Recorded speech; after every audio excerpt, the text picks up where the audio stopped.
El duelo al consuelo, llegando al abrazo divino, escrito por la doctora Nancy Molk. Capítulo 16. Una corta lista de asuntos de duelo sin resolver. Cada persona que he usado para ilustrar el dolor ha sido un compuesto de muchas personas a las que he ayudado a lo largo de los años. Trabajar con mis clientes y sus luchas, así como abordar mis propios problemas, me dio una lista de lo que veo como los principales problemas de duelo sin resolver. Los problemas derivados de estas dificultades afectan la vida de las personas hasta que se abordan de manera adecuada. Cuando se enfrentan a su necesidad, hacen el duelo por su pérdida y dejan de lado las medidas de autoprotección que emplearon para protegerse de la pérdida, y entonces llega la resolución. Aquí está mi breve lista de problemas de duelo sin resolver. Primero, no soy querido. Segundo, otra persona me ha desplazado del afecto de mis padres. Tercero, he sido abandonado y debo cuidarme por mí mismo. Cuarto, soy rechazado por ser quien soy.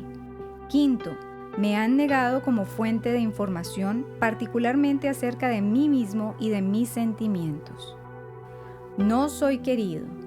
Jill imaginaba que la rechazarían antes de que conociera a cualquier persona.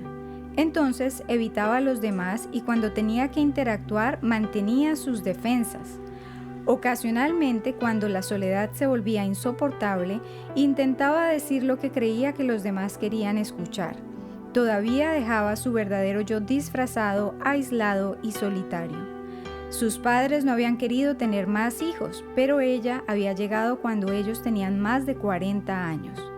Todos sus hermanos eran mucho mayores y ella pasaba mucho tiempo sola entreteniéndose.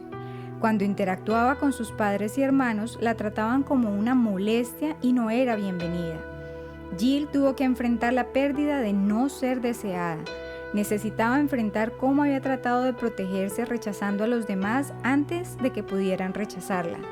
También tuvo que mirar su forma de ser falsa para tratar de complacer a los demás y ganar su favor. Se había puesto una capa defensiva a su alrededor para garantizar que no entrara ningún rechazo. Esto, desafortunadamente, la había protegido demasiado bien. También evitó cualquier intento positivo que otros hicieran por conocerla. Ella contribuyó al cumplimiento de su creencia de que no era deseada. Otra persona me ha desplazado del afecto de mis padres. Jaime era el líder de un pequeño ministerio cristiano. Jaime no podía soportar que nadie compitiera con su ministerio. Siempre se sentía profundamente insultado por personas que no reconocían ni contribuían a su ministerio. Él creía que era único, mejor que otros y que merecía la atención de los cristianos de todas partes. En realidad creía que debía haber algo malo con ellos porque no reconocían la sabiduría y el poder de Dios obrando a través de su ministerio. Él hacía que su grupo de oración le pidiera a Dios que convenciera a los pastores y líderes de la iglesia de reconocer y desear incluir su ministerio en sus programas y apoyarlo. Constantemente orientaba a las personas que trabajaban con él, pero cuando sus ayudantes tenían éxito, Jaime encontraba una razón para despedirlos. De manera constante escogía a una persona como su favorita, diciéndole que los perfeccionaría para reemplazarlo y hacerse cargo del ministerio cuando él se fuera. Pero cuando comenzaban a mostrarse prometedores y a desarrollar sus dones, siempre los encontraba culpables. Incluso le confesó a uno de ellos: cuando estás al frente ya no me siento especial. Nunca se le ocurrió que tenía envidia del talento y del éxito de los demás. Jaime tuvo que competir con muchos hermanos mientras crecía. Tenía que demostrar constantemente su punto y convencer a los demás de que tenía razón y que debía ser escuchado. Quería sentirse especial. Trabajó duro donde quiera que fuera para llamar la atención y ser reconocido. Este ministerio era algo que podía distinguirlo de los demás. Jaime nunca reconoció su ética de trabajo diligente como un esfuerzo desesperado por ganarse el favor de sus padres. Había cubierto sus problemas de duelo sin resolver con una vida de trabajo duro, sacrificio y, lo peor de todo, con la imagen de que todo lo que estaba haciendo era realmente para Dios y los demás. En realidad creía que estaba justificado en intimidar a otros para promover sus ministerios. Después de todo, era el ministerio de Dios, y casi cualquier medio justificaba los fines de hacer que su ministerio, el de Jaime, fuera exitoso. He sido abandonado y debo cuidarme por mí mismo. Juanita siempre tenía que asegurarse de que nadie tuviera que respaldarla. Ella se negaba a pedir ayuda porque era una gran vergüenza necesitar a otros. La idea de exponerse como débil o dependiente la hacía sentir enferma. Ella cuidaba constantemente a sus amigos y familiares, pero nunca le decía a nadie cuando necesitaba ayuda. Todas las vacaciones y las reuniones familiares se realizaban en su casa y ella soportaba la mayor parte del trabajo.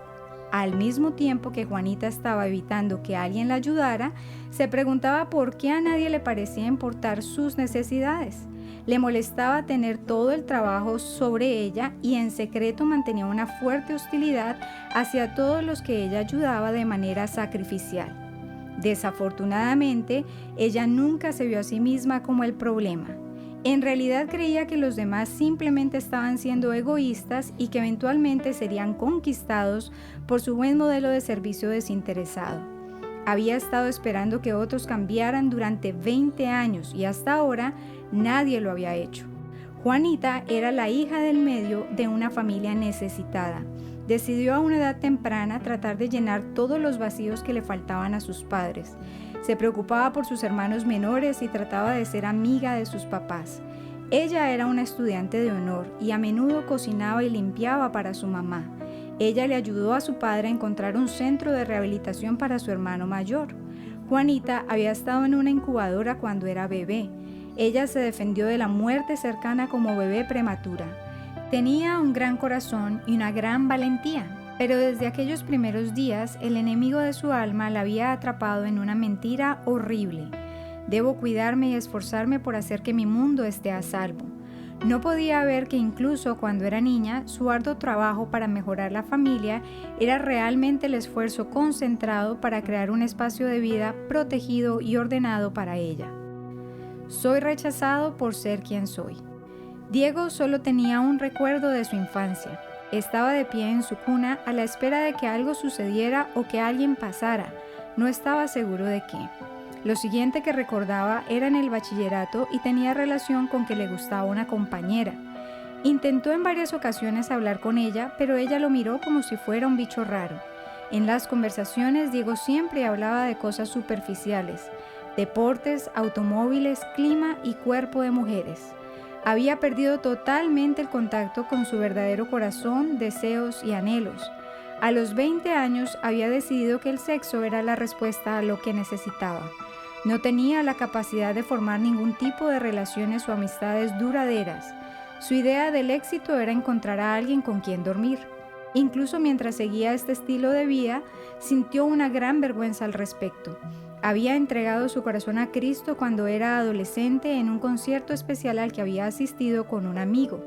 Una pequeña voz seguía tratando de llamar su atención. Finalmente, un día la escuchó y comenzó a tratar de recordar algo de su infancia. Quería encontrar esa parte de sí mismo que pudiera tener esperanza y preocuparse por los demás. Llamó a su madre, algo que no había hecho en meses, y le hizo algunas preguntas sobre sus primeros años de vida. Su padre había muerto cuando él tenía 1 año.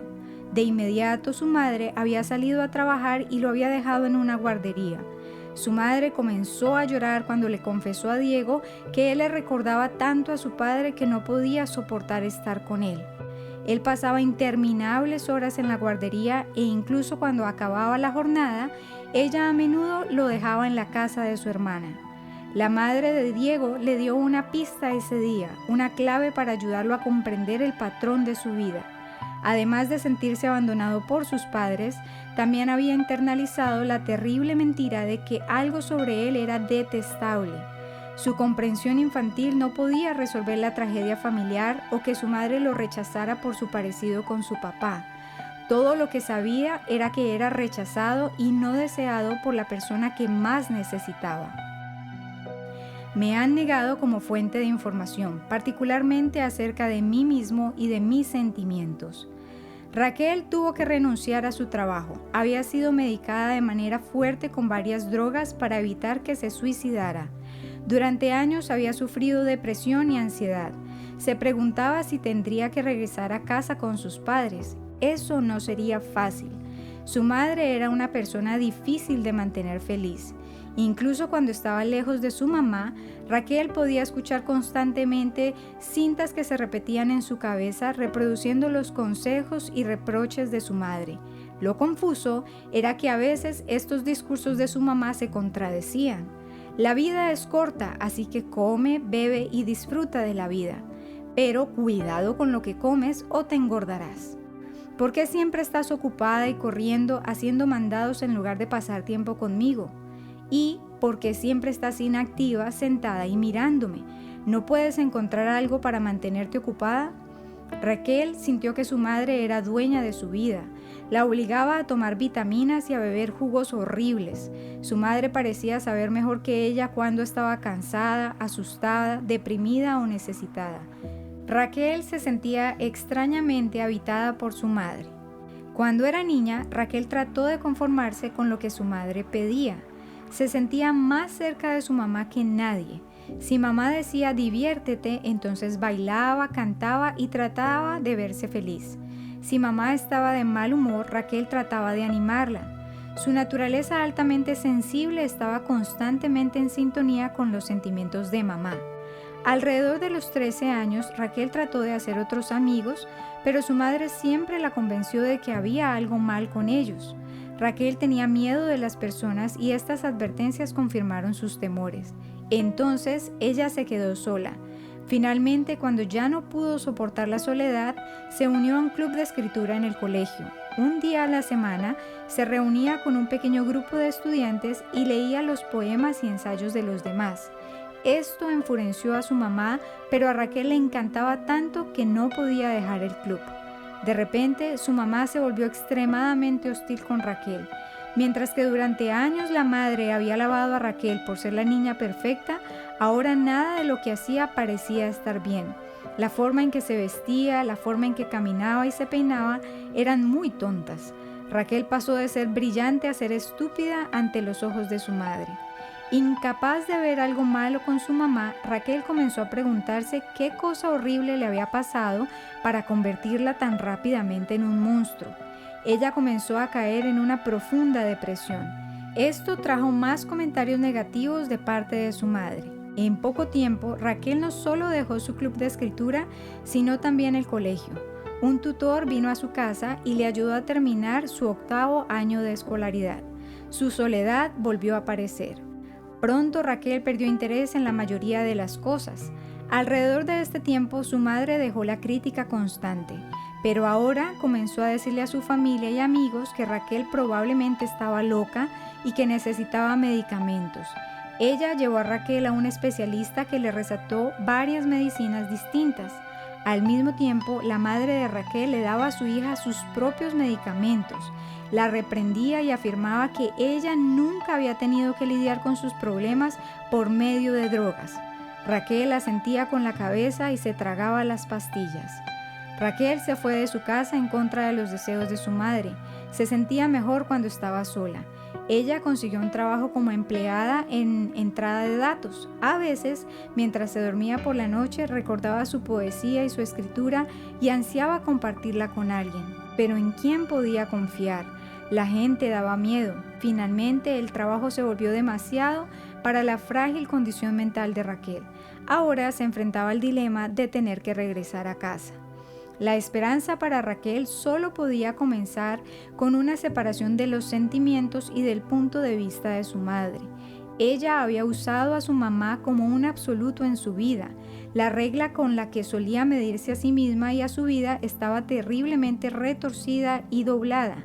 No es de extrañar que Raquel estuviera atrapada en mensajes mezclados y de desesperación. Su madre había sido su Dios y al final no estaba satisfaciendo sus necesidades. Servir a su mamá la había dejado deprimida, ansiosa, con deseos suicidas y sin propósito. Raquel necesitaba un nuevo absoluto, el verdadero Dios. Lamentablemente, muchas personas con antecedentes como los de Raquel encuentran iglesias que también las niegan como fuente de información sobre sí mismas. Casi como un culto, algunas iglesias enfermas alientan a las personas a tratar de olvidar su humanidad y a vivir en un ámbito superficial de trivialidades religiosas y respuestas fáciles. He aquí algunos ejemplos adicionales de problemas comunes de duelo no resuelto. Primero, he sido ignorado, particularmente mi verdadero yo. Segundo, mis necesidades de aprobación, atención, afecto, autoestima, pertenencia, conexión y demás han sido ignoradas. Tercero, he sido abusado física, emocional o sexualmente. Cuarto, he sido utilizado como padre sustituto en lugar de que se me permita ser un niño. Quinto, nunca he sido reconocido. El verdadero yo parece ser invisible. Sexto, soy reconocido pero soy despreciado. Séptimo, fluctúo entre ser reconocido pero despreciado y luego en ser invisible. Es realmente sorprendente para mí la manera en que las personas recrean estas pérdidas en su vida adulta hasta que se resuelven. Recientemente alguien vino a mí con el siguiente problema. A ella solo le gustaba a su esposo cuando él estaba de viaje. Pedimos que la presencia del Señor viniera a nosotros y nos mostrara dónde comenzó este patrón en su vida. Ella recordó que su padre se había ido a la guerra cuando ella era joven. Había soñado en cómo sería todo si solamente él pudiera estar en casa. Esto la consoló mientras él se fue, pero cuando regresó, su actitud brusca e insensible hacia ella destruyó su fantasía. Le pedimos al Señor Jesús, quien es el mismo ayer, hoy y siempre, que la llevara de vuelta a los sentimientos que tenía en esta temprana edad de su vida. En ese momento, mi amiga comenzó a llorar y dijo que sentía mucho miedo. Le permití llorar por un rato y luego le dije que dijera: Señor Jesús, tengo mucho miedo. Necesito un padre, pero mi padre no parece saber amarme. Necesito que me ames.